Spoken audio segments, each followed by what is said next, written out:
আসসালামাইকুম গাইস, আসসালামু আলাইকুম। আজকে হবে রসুন দিয়ে গরুর মাংস।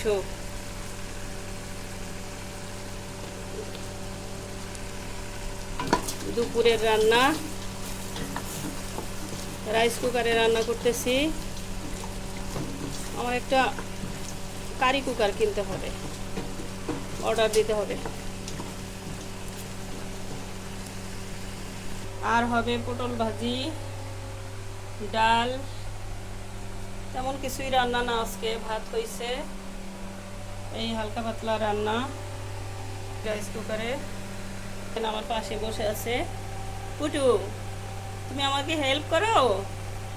পুটু, এনা আসো আসো আসো আসো। এই পুটুর কাছে থাকো।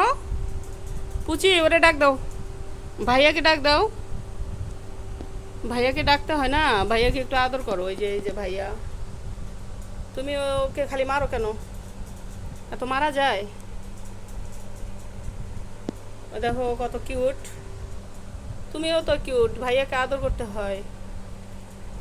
আজকে তো তুমি গরুর মাংস খাইতে পারবে না, তোমার অ্যালার্জি।